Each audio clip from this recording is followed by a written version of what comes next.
Olá, querido amigo, estimado irmão, estimada irmã. Estamos aqui para mais uma lição de suma importância, que nos fala tudo sobre o altar, tudo sobre o altar. Quando nós lemos esta lição, né, significa colocar toda a nossa vida na presença do Senhor.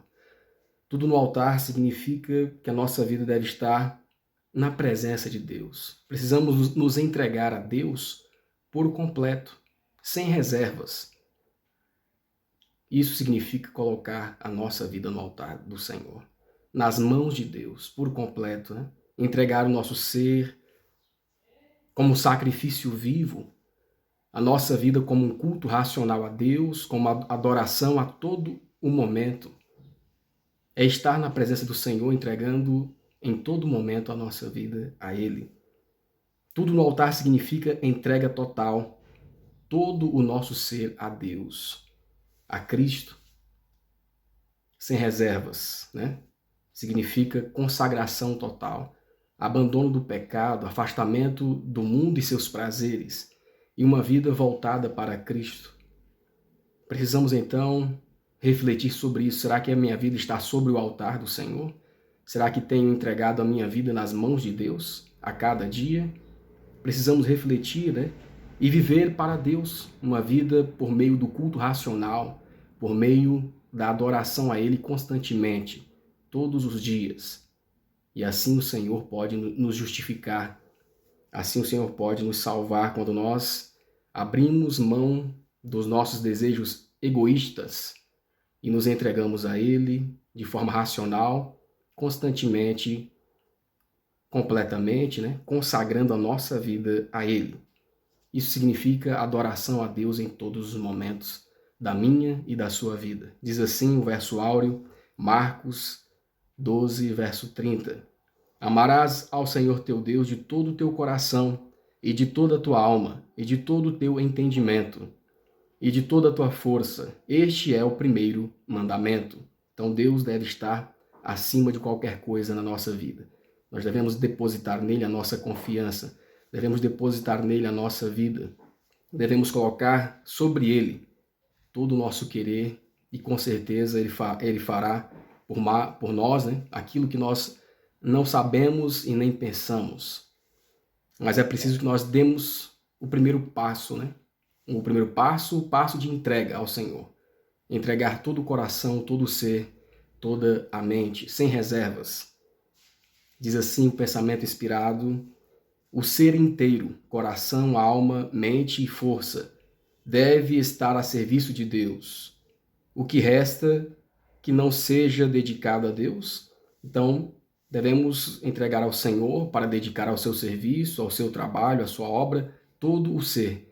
Deus não quer nada pela metade ou só um pouquinho, ou 99%. Deus nos quer 100% para a sua honra e para a sua glória. Por isso devemos a cada dia depositar a nossa confiança no Senhor, depositar a nossa vida sobre o altar, buscando uma consagração completa, um abandono do pecado e uma vida voltada para a vontade do Senhor. O primeiro tópico vem nos falando sobre motivo para o serviço. Qual o verdadeiro motivo de servirmos a Deus? Precisamos refletir sobre isso. A letra A, que aspectos do discipulado muitos dos que alegam seguir a Cristo geralmente negligenciam? Que aspectos do discipulado muitos dos que alegam seguir a Cristo estão negligenciando? Marcos 8,34, João 15,19. E chamando-se a si a multidão com os seus discípulos, disse-lhes: se alguém quiser vir após mim, negue-se a si mesmo e tome a sua cruz e siga-me. Negar a si mesmo, né, irmão? Algo que é difícil, algo que nem sempre é fácil, né? A maioria das pessoas não conseguem seguir a palavra do Senhor, não conseguem negar a si mesmo, seus desejos, seu egoísmo, o seu orgulho, o seu eu. Não é fácil negar o nosso eu, né? Muitos querem apenas o nome de cristão, mas não querem imitar a Cristo, não querem seguir a Cristo na sua prática. Apenas querem um nome, não sou crente, sou cristão, mas na prática do viver diário daquela pessoa é totalmente contrário à vontade de Jesus, ao exemplo que Cristo deu aqui na terra. Então, poucos são os que estão praticando a palavra de Deus. Poucos são os que estão praticando a verdade, né? Abrir mão do próprio eu. Alegam servir a Cristo, alegam ser discípulos de Cristo, mas estão fazendo obras contrárias à palavra, à vontade do Senhor. Será que eu e você estamos nessa condição? Precisamos pensar. Essa lição vem para nos ensinar, né? Qual é a santa e boa vontade do Senhor para nós. Não é fácil, então, irmãos, negar o nosso próprio eu, né? Negar a si mesmo, esvaziar-nos do orgulho, nos afastar da presunção, mas é necessário. Todos aqueles que desejam ser discípulos de Cristo, verdadeiros seguidores de Jesus, precisam abrir mão do seu eu, do orgulho, né? Precisamos tomar a cada dia a nossa cruz e seguir a Jesus. Precisamos, então, fazer isso para cumprirmos o serviço que Cristo confiou a cada um de nós, a pregação do Evangelho ao nosso próximo por meio das nossas palavras e ações. A combinação de palavras e ações deve ser a nossa pregação do Evangelho, né? Então nós devemos seguir a Cristo, tomar a nossa cruz e segui-lo a cada dia, né? Se vós fosseis do mundo, o mundo amaria o que era seu. Mas porque não sois do mundo, antes eu vos escolhi do mundo. Por isso é que o mundo vos aborrece. Lembrai-vos da palavra que vos disse: não é o servo maior do que o seu senhor? Se a mim me perseguiram, também vos perseguirão a vós. Se guardarem a minha palavra, também guardarão a vossa. Então Cristo pede que cada um de nós o imitemos, né? Imitemos o seu exemplo de altruísmo, o seu exemplo de abnegação, o seu exemplo ao entregar-se em favor de cada um de nós, né? Precisamos também seguir então o exemplo de Cristo, negar a nós mesmos nossos próprios desejos, os desejos carnais, abandonar todo orgulho, todo pecado, todo mal acariciado na nossa vida, tomarmos a nossa cruz e praticarmos a pregação do Evangelho a cada dia na nossa vida, né? Tomar a cruz e seguir a Cristo pregando o Evangelho, fazendo o verdadeiro serviço em prol da humanidade. Poucos estão dispostos a imitar as surpreendentes privações de Cristo, a suportar seus sofrimentos e perseguições e a compartilhar seu trabalho exaustivo para conduzir outros à luz. Assim, poucos seguirão seu exemplo na oração frequente e fervorosa a Deus, pedindo forças para suportar as provações dessa vida e cumprir os deveres diários. Cristo é o capitão da nossa salvação e, por seus próprios sofrimentos e sacrifícios, deu um exemplo a todos os seus seguidores. A vigilância, a oração e o esforço perseverante são essenciais da parte deles se querem representar corretamente o amor pela raça caída para que lhe habite no peito. Então, o verdadeiro amor só habitará em nosso coração quando nós temos um relacionamento íntimo com Cristo, né? Orando, vigiando. Aí, então, esse verdadeiro amor em favor do nosso próximo vai nascer. Então, nós iremos fazer esse trabalho porque Cristo nasceu em nosso coração, porque temos uma intimidade com Ele e o Espírito Santo colocou em nós o fruto do Espírito: paz, amor, longanimidade, mansidão, domínio próprio. Quando nós temos um relacionamento com Cristo, então tudo isso é exteriorizado e o maior beneficiado no serviço do Senhor é o nosso próximo. E nós também somos beneficiados por prestarmos esse serviço do amor de Deus. A letra B: que contraste existe entre o verdadeiro e o falso serviços? Por que devemos reexaminar nossos motivos? Jó 31, 24 a 28, Jó 29, 11 a 16. Então, que contraste existe entre o verdadeiro e o falso serviços? Diz assim: se pus no ouro a minha confiança e disse ao ouro puro: você é a minha garantia. Se me regozijei por ter grande riqueza, pela fortuna que as minhas mãos obtiveram. Se contemplei o sol em seu fulgor e a lua a mover-se. E em segredo em meu coração fui seduzido, e a minha mão lhes ofereceu beijos de veneração. Esses também seriam pecados, merecedores de condenação, pois eu teria sido infiel a Deus, que está nas alturas. Então, irmãos, muitos estão buscando praticar o serviço da palavra de Deus, muitos estão buscando servir a Deus pelos motivos errados. Muitos estão buscando servir a Deus por status social, por fama, por dinheiro, por se mostrar às pessoas, né? Então muitos estão nessa condição, fazendo a obra do Senhor em busca de uma posição, em busca de holofotes, em busca de ser vistos, né? Esse é um falso serviço diante de Deus, né? Isso revela justiça própria, eu fiz, eu faço, né? Todo mundo sabe aqui que eu fiz, não. Isso revela egoísmo, revela que o eu está dominando o coração dessa pessoa, né? Em busca de elogios, em busca de fama, de honra. Dessa forma mostra que não está praticando o verdadeiro serviço, né? Se nós estivermos fazendo assim, demonstramos que não estamos praticando o verdadeiro serviço que Deus requer de cada um de nós. Agora, Jó nos fala aqui em Jó 29, 11 a 16. Todos os que me ouviam falavam bem de mim, e quem me via me elogiava, pois eu socorria o pobre que clamava por ajuda, e o órfão que não tinha quem os ajudasse. O que estava à beira da morte me abençoava, e eu fazia regozijar o seu coração, o coração da viúva. A retidão era minha roupa, a justiça era o meu manto e o meu turbante. Eu era os olhos dos cegos e os pés do aleijado.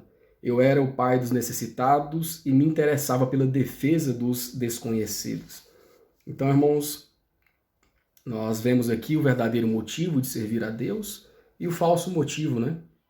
Uns fazem o motivo de servir a Deus pela fama, pelo eu, mas aqui temos o exemplo de Jó, que ele cuidava, né, como verdadeiro cristão, dos necessitados, dos pobres, das viúvas, daquelas pessoas que estavam em dificuldade, até pessoas desconhecidas, ele lutava pelo direito dessas pessoas que estavam em necessidade, sem buscar holofotes. A sua fama cresceu porque realmente ele praticava a verdade, mas não que esse era o motivo do seu serviço. O motivo do seu serviço era o amor ao próximo, era o amor a Deus sobre todas as coisas e ao próximo. E assim Jó, ele refletiu o caráter de Cristo. E assim hoje nós devemos também seguir o exemplo de Cristo, o exemplo de Jó, como verdadeiro cristão, praticar, né, a verdadeira justiça, ajudando o pobre, o necessitado, aquele que realmente precisa. Precisamos, então, buscar essas características de verdadeiro cristão. Precisamos distinguir entre o falso trabalho e o verdadeiro trabalho. Será que estou com o falso trabalho, fazendo o trabalho de Cristo só por holofote, por fama? Ou estou com o verdadeiro trabalho, o verdadeiro serviço a Deus, fazendo porque devo seguir a palavra de Deus, fazendo porque amo ao Senhor sobre todas as coisas e ao meu próximo, fazendo porque devo praticar a verdade? Estamos refletindo realmente o amor de Cristo pelo meu próximo, né? Eu faço a obra apenas por status, para aparecer, ou faço realmente porque amo a Jesus, porque amo a sua causa, a sua verdade. Precisamos refletir e reexaminar quais são os meus motivos, os seus motivos, quais são para estar prestando serviço a Deus. O lixo do mundo entope os canais da alma de muitos. O egoísmo controla a mente e distorce o caráter. Se a vida estivesse escondida com Cristo em Deus, o serviço para Ele não seria penoso. Se o coração inteiro fosse consagrado a Deus, todos encontrariam algo para fazer e almejariam assumir uma parte na obra. Semeariam sobre todas as águas, orando e crendo que o fruto apareceria. O segundo tópico vem nos falando a nota tônica dos ensinamentos de Cristo. A letra A, que infeliz contraste existe entre o próprio Cristo e muitos de seus professos seguidores hoje? Será que estamos seguindo verdadeiramente o exemplo de Cristo? Filipenses 2, 5, 8 e 21. De sorte que haja em vós o mesmo sentimento que houve também em Cristo Jesus, que sendo na forma de Deus, não teve por usurpação ser igual a Deus, mas aniquilou-se a si mesmo, tomando a forma de servo, fazendo-se semelhante aos homens, e achado na forma de homem, humilhou-se a si mesmo, sendo obediente até a morte e morte de cruz, porque todos buscam o que é seu e não o que é de Cristo. Então vemos aqui, irmãos, um grande contraste que existe entre Cristo e os profetas seguidores de Cristo. Cristo era o exemplo em pessoa de humildade, de abnegação, de o colocar-se no lugar do outro, né? Então nós vemos o exemplo de Cristo, deixou o seu trono de glória, ele sendo Deus, deixou toda a sua glória e desceu a essa terra como homem, a raça perdida, a raça caída, e se sacrificou de todas as formas ao ponto de dar a sua própria vida, né, por cada um de nós, ao ponto de morrer para nos salvar. Já tinha feito o plano da salvação antes, em favor de cada um de nós, e não há amor maior do que este, de dar a vida por alguém. E Cristo fez por cada um de nós, né? E aqui está o contraste. Agora, muitos que se dizem cristãos só querem o nome de cristão, mas as suas obras negam a sua fé. Muitas vezes a nossa obra nega a nossa fé, muitas vezes a nossa obra não condiz com a fé que nós falamos, com a fé que nós pregamos, né? Então, com aquilo que nós dizemos, né? Dizemos que somos seguidores de Cristo, mas praticamos obras frontalmente contrárias à sua vontade, né? É o orgulho, é o egoísmo que domina a nossa vida, mostrando que realmente Cristo não habita em nosso ser. Então, muitos não têm as obras que correspondem à sua fé, não têm as obras de Cristo na sua vida. Então, muitas vezes nós negamos a fé que nós professamos por meio das nossas obras, que são obras más, são obras frontalmente contrárias à palavra do Senhor, à vontade do Senhor. Não seguimos o exemplo de Cristo de altruísmo, de abnegação, de humildade, né? Nós não saímos da nossa zona de conforto para fazermos renúncias, para vivermos o que realmente o Evangelho pede de nós, em favor do nosso próximo, em favor da obra, em favor de Deus. Muitas vezes nós ficamos só na nossa zona de conforto ali, né? Levamos o nome de cristão, mas não fazemos jus a essa luz que conhecemos, né? Não levamos outras pessoas a Cristo. Então, somos cristãos apenas de nome. Infelizmente, muitas vezes é isso que acontece. Diz assim a nota especial: o plano da salvação foi estabelecido sobre um sacrifício tão amplo, profundo e elevado que é imensurável. Cristo não enviou seus discípulos a este mundo caído enquanto permanecia no céu, mas ele mesmo deixou o acampamento enfrentando a desonra. Tornou-se homem de dores e que sabe o que é padecer. Ele mesmo tomou nossas enfermidades e suportou nossas fraquezas. E Deus considera a ausência de altruísmo em seus profetas seguidores como uma negação do nome de cristão, Então, né? Deus considera a ausência de altruísmo em seus profetas seguidores como uma negação do nome de cristão. Aqueles que alegam ser um com Cristo, mas satisfazem os próprios desejos egoístas por roupas, móveis e alimentos ricos e caros, são cristãos apenas no nome. Ser cristão é ser semelhante a Cristo. Então, pessoas que só vivem para luxar, né? Se você tem condições de comprar, muito bem. Agora, se a pessoa só vive para esse propósito, né? Não entende o propósito de vida aqui nessa terra. Não é pecado você ter bens, mas se seu objetivo nessa terra só são os bens, então tem algo contrário, né? Nós devemos procurar ter os bens, mas usá-los para a honra e para a glória de Deus. Não como objetivo fim. Nosso objetivo fim aqui é agradar a Deus, é glorificarmos a Deus na nossa vida. E, no entanto, como são verdadeiras as palavras do apóstolo, porque todos buscam o que é seu e não o que é de Jesus Cristo. Muitos cristãos não têm obras correspondentes ao nome que representam. Agem como se nunca tivessem ouvido falar do plano da redenção implantado a um custo infinito. A maioria deseja criar um nome para si no mundo. São pessoas que assumem as formas e cerimônias do mundo e vivem para transigir consigo mesmas. Seguem os próprios objetivos com a mesma ambição do mundo e assim eliminam a própria capacidade de ajudar a estabelecer o reino de Deus. A letra B. Que princípio celestial Cristo ordena a todos os seus seguidores hoje e por quê? Mateus 16, 24 e 26. Então disse Jesus aos seus discípulos: se alguém quiser vir após mim, renuncie-se a si mesmo, tome sua cruz e siga-me. Porque aquele que quiser salvar a sua vida, perdê-la. E quem perder a sua vida por amor de mim, achá-la. Pois que aproveita ao homem ganhar o mundo inteiro, se perder a sua alma? Ou o que dará ao homem em recompensa da sua alma? Que princípio celestial? Então nós temos aqui que Cristo deseja que vivamos o princípio do amor. O princípio do amor de Deus em nossas vidas. Esse é um princípio celestial.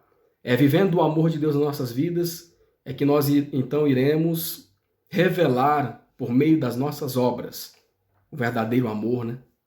Em relação a Deus, em relação ao nosso próximo. É por meio do amor que eu abro mão dos meus próprios interesses em favor de pessoas que necessitam, né? Abro mão do meu orgulho, do meu eu. Abro mão de muitas coisas, né? Do meu egoísmo em favor da obra de Deus. Abro mão da minha comodidade em favor de trabalhar para Cristo, em favor da obra de Deus, em favor do meu próximo. Então precisamos, né, entender a vontade do Senhor para nós. Nós abrimos mão dos nossos próprios interesses para ajudar outras pessoas, praticamos o verdadeiro sacrifício, o sacrifício próprio. É o amor que nos leva a praticarmos essas verdades e é o desejo de Jesus que o seu povo pratique essas verdades, não sejam cristãos apenas de nomes, né? De nome, mas na prática da verdade. Aqueles que vão ganhar, diz assim o Espírito de Profecia, aqueles que vão ganhar o benefício da santificação devem primeiro aprender o significado do sacrifício próprio. A cruz de Cristo é a coluna central sobre a qual repousa o peso eterno de glória muito excelente.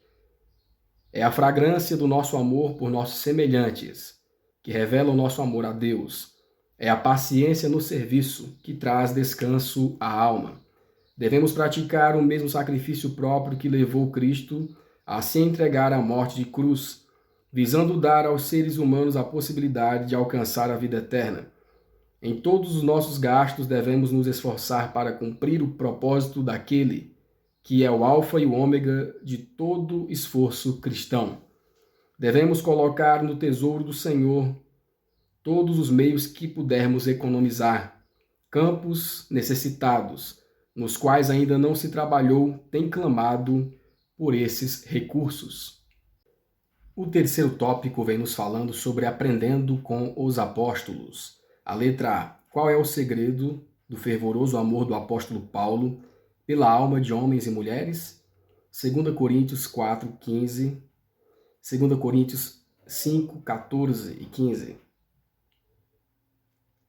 Porque o amor de Cristo nos constrange, julgando nós assim, que se um morreu por todos, logo todos morreram.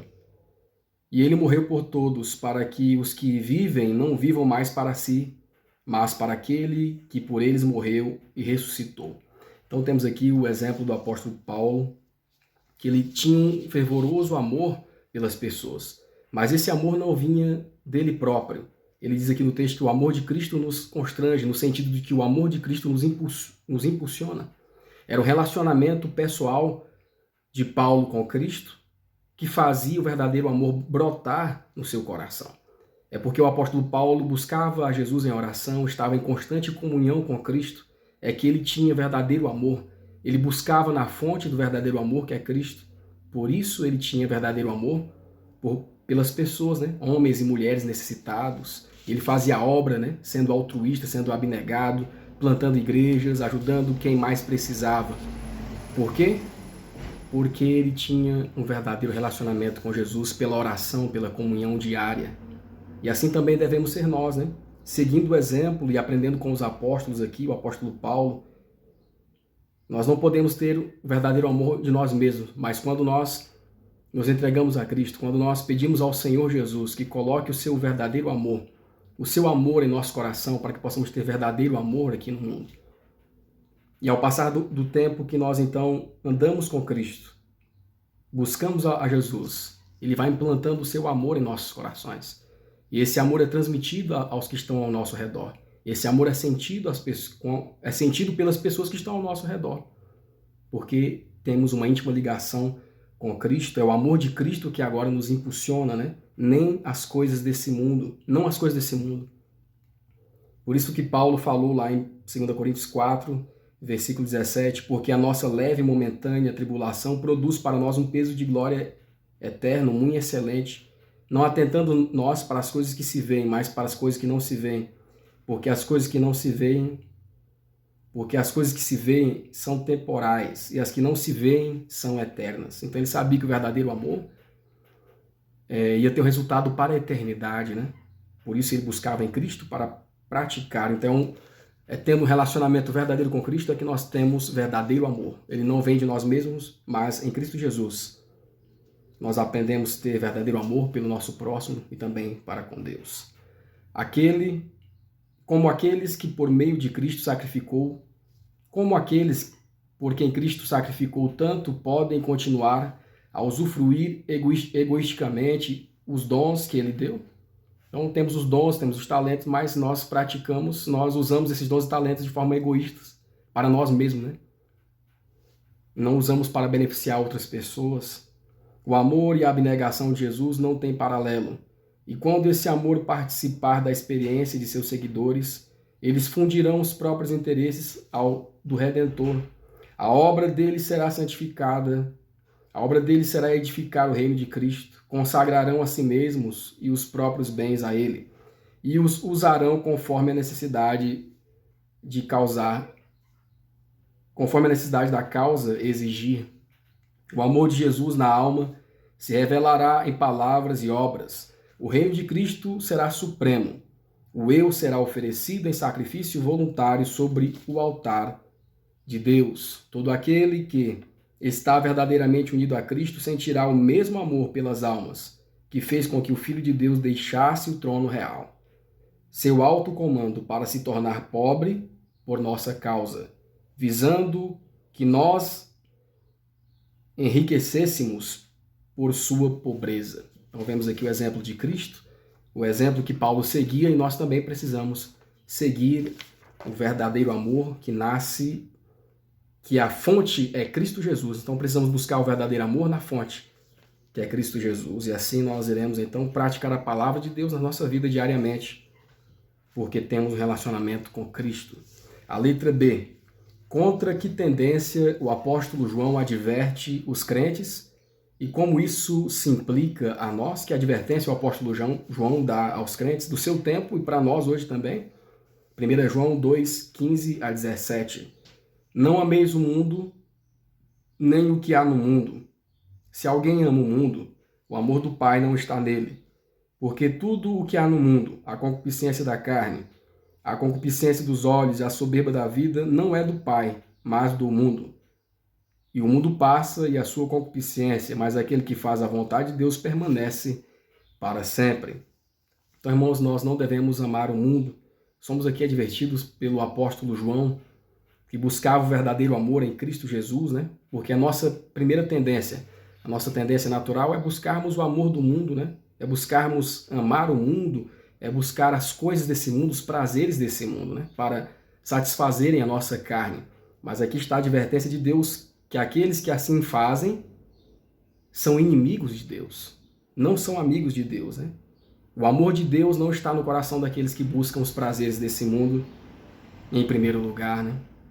Por isso a palavra de Deus diz que buscai primeiro o reino de Deus e a sua justiça e as outras coisas vos serão acrescentadas.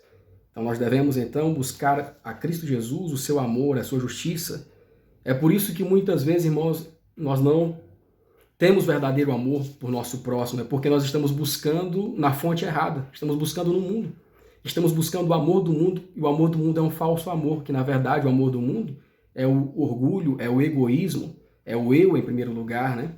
E tudo isso vai minando a nossa fé, tudo isso vai tirando a nossa sensibilidade em relação à obra de Deus e em relação ao nosso próximo. Por isso nós devemos acordar e atender aqui às advertências da palavra do Senhor, né? as advertências do apóstolo Paulo, do apóstolo João, e buscarmos viver o amor de Deus conforme é o seu querer e conforme é revelado na sua palavra. Diz assim o Espírito de Profecia, Conselhos sobre Mordomia, página 56. Como cristãos professos, o que temos feito? Almas ao nosso redor, tanto as próximas de nossa casa, quanto as distantes, estão perecendo em seus pecados, desavisadas e desatendidas. Todos os dias passamos próximo daqueles que estão sem esperança e sem Deus no mundo, e nunca abrimos os lábios para lhes falar de Cristo e de seu amor. Grande verdade, irmãos. Todos os dias encontramos com pessoas, mas não falamos nem de Cristo, nem do seu amor. As pessoas estão tristes, depressivas, passando por problemas, mas nem ao menos uma palavra de incentivo, de amor, nós passamos a elas, né? Negamos a Cristo pelas nossas obras. Por quê? Porque perdemos a sensibilidade de nos colocar no lugar do outro. Por quê? Porque o amor do mundo, o egoísmo, o orgulho está em nosso coração. Um fascínio mundano mantém homens e mulheres encantados.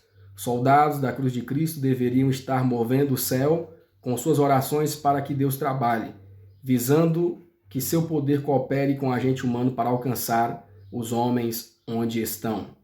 Enquanto muitos estão esperando que cada obstáculo seja removido, almas estão morrendo sem esperança e sem Deus no mundo. Muitíssimos, por uma questão de vantagem secular, por um desejo de adquirir conhecimento científico, se aventurarão em regiões pestilentas e viajarão a outros países pretendendo obter vantagem comercial. Mas onde estão os homens e mulheres que se mudarão com a família para regiões que precisam da luz da verdade, a fim de que seu exemplo possa apelar àqueles que verão neles os representantes de Cristo? O quarto tópico nos fala sobre características da fé. A letra A. O que deve caracterizar nossa fé como servos de Cristo e por quê? Efésios 6, versos 6 a 8. Não servindo à vista para agradar a homens, mas como servos de Cristo, fazendo de coração a vontade de Deus, servindo de boa vontade como ao Senhor e não como aos homens, sabendo que cada um receberá do Senhor todo o bem que fizer, seja servo, seja livre. Então, o que deve caracterizar a nossa fé, né? Então, nós devemos fazer a vontade de Deus de forma verdadeira, né? De puro amor, de coração. Fazer aos homens como se estivéssemos fazendo a Deus, mas de coração, né? Não de forma fingida, mas representando verdadeiramente a nossa fé. Fé e obras andando juntas. A nossa obra deve ser consequência da nossa fé, né? E como nós temos fé que estamos fazendo a Deus, então devemos servir aos outros como se estivéssemos servindo o próprio Deus aqui na Terra, né? Então temos que ter isso em mente, né? Nós praticamos as boas obras às outras pessoas, não porque vamos ser salvos pelas boas obras, mas porque já somos salvos em Cristo, já aceitamos a Cristo Jesus. Isso é consequência, as boas obras são consequências da nossa salvação em Cristo Jesus, são consequências da nossa fé, né? Então as boas obras exteriorizam a nossa fé. Então nós ajudamos o nosso próximo, servimos aos nossos irmãos, obedecemos o nosso chefe, nosso patrão, nosso líder, como ao Senhor, né? Para demonstrar, então, a nossa verdadeira fé. Isso é característica da verdadeira fé, né? Abnegação, amor, altruísmo, ao entrar em relacionamento com as outras pessoas. Não há perigo de que o valioso tesouro terrestre ofusque a preciosa herança imortal? Sim. Há perigo de que sua utilidade como pessoa seja destruída, sua fé enfraquecida, o templo da alma contaminado com compradores e vendedores. Então nós podemos atrapalhar a obra de Deus quando nós não nos entregamos de coração. Nós não praticamos a verdadeira obra de amor por Cristo, então nós anulamos a nossa fé, né? Então nós devemos buscar praticar as boas obras, mas por demonstração da nossa fé, por gratidão a Deus, por sua graça, por cada um de nós. Então nós devemos servir aos homens, como se estivéssemos servindo o próprio Deus, né? A letra B. Porque Cristo reafirmou o 10º mandamento durante seu ministério? E qual é o remédio de Deus que nos capacita a vencer o terrível pecado do egoísmo? Então, Cristo, no seu ministério, ele reafirmou o 10º mandamento, e o 10º mandamento está em Êxodo 20, verso 17, né? Não cobiçarás a mulher do teu próximo, a casa do teu próximo, as coisas do teu próximo, né? O nosso coração geralmente é cobiçoso, e da cobiça vem a avareza, né? O desejo por muitas riquezas. Não é pecado ter riqueza, se for uma riqueza honesta, de trabalho honesto, dada por Deus, mas nós não devemos colocar o nosso coração nestas coisas, né? E por muito colocar o coração nestas coisas, na cobiça, na avareza, na prática de hábitos errados, nesse sentido, é que perdemos a sensibilidade da prática do amor em relação a Deus, em relação ao nosso próximo. Por isso que Cristo reafirmou no seu ministério para nos afastarmos da cobiça e também da avareza. Lucas 12, verso 15, disse-lhe Jesus: acautelai-vos e guardai-vos da avareza, porque a vida de qualquer não consiste na abundância do que possui. E o que nós devemos então buscar? Precisamos buscar o remédio contra o egoísmo, a avareza, a cobiça. Qual é o remédio? Nós encontramos o remédio em Hebreus 12, 2 e 3. Olhando para Jesus, o autor e consumador da nossa fé, o qual, pelo gozo que lhe estava proposto, suportou a cruz, desprezando a afronta, e assentou-se à destra do trono de Deus. Considerai, pois, aquele que suportou tais contradições dos pecadores contra si mesmo, para que não enfraqueçais, desfalecendo em vós o ânimo. Então nós temos aqui o remédio que nos leva a vencer o terrível pecado do egoísmo, olhar para Jesus. Ao olharmos para Jesus, seremos capacitados a praticar as suas verdades. Ao buscarmos a Cristo, a termos intimidade com Ele pela oração, pela comunhão diária, nós teremos como resultado, então, as boas práticas. O nosso eu sairá do centro da nossa vida e Cristo Jesus será o centro da nossa vida agora. Então, o eu será tirado, o egoísmo, a cobiça, a avareza, mas Cristo Jesus, com o seu amor, com a sua humildade, com a sua mansidão, altruísmo, o altruísmo de Cristo estará, então, em nosso coração, no coração daquele que busca a Jesus verdadeiramente, né? Se afasta das más obras e se volta para as boas obras pela fé em Cristo Jesus. Cristo é o nosso exemplo. Ele entregou a própria vida como um sacrifício por nós e nos pede que a entreguemos a nossa como um sacrifício pelos outros. Assim podemos expulsar o egoísmo que Satanás está constantemente se esforçando para implantar em nosso coração. Esse egoísmo significa a morte de toda piedade, e só o podemos vencer manifestando o amor a Deus e aos nossos semelhantes. Cristo não permitirá que uma pessoa egoísta entre nas cortes celestiais. Muito pesado esse texto, né? Mas é verdade. Nenhuma pessoa cobiçosa pode passar pelos portais de pérola, pois toda cobiça é idolatria. A benevolência constante e altruísta é o remédio de Deus para exterminar os pecados do egoísmo e da cobiça. Deus providenciou a beneficência sistemática para sustentar sua causa e aliviar as necessidades dos sofredores e carentes, e ordenou que a doação se tornasse um hábito para que pudesse neutralizar o perigo e enganoso pecado da cobiça. Doação contínua mata a cobiça de fome. Na ordem de Deus, a beneficência sistemática é projetada para arrancar tesouros dos cobiçosos, com a mesma rapidez com que são obtidos a fim de serem consagrados ao Senhor, a quem pertencem. As riquezas tornam os homens egoístas e o acúmulo alimenta a cobiça. Esses males se fortalecem pelo exercício ativo. Deus conhece nosso perigo e nos cercou com meios para evitar nossa própria ruína. Ele exige a prática constante da beneficência para que a força do hábito nas boas obras possa quebrar o poder do hábito na direção contrária. Pelo exercício, a benevolência cresce e se fortalece continuamente, até que se torne um princípio e reine na alma. É extremamente perigoso para a espiritualidade permitir que o egoísmo e a cobiça ocupem o menor espaço que seja no coração. O quinto tópico vem nos falando submissão completa. A letra A, como o exemplo dos primeiros cristãos na Macedônia pode nos encorajar, 2 Coríntios 8, 1 a 5.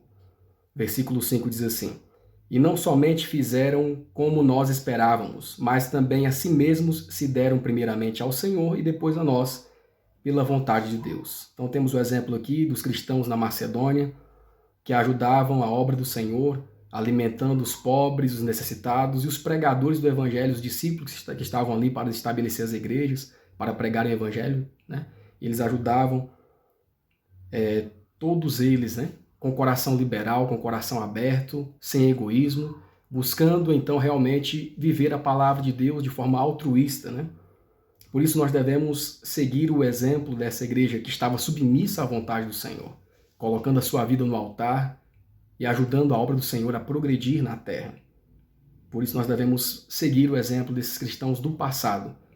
E a história se repete e hoje nós também devemos repetir, né, o exemplo dos irmãos do passado ao praticarmos a vontade do Senhor, a verdade do Senhor, para também ajudarmos outras pessoas que necessitam serem alcançadas por Cristo.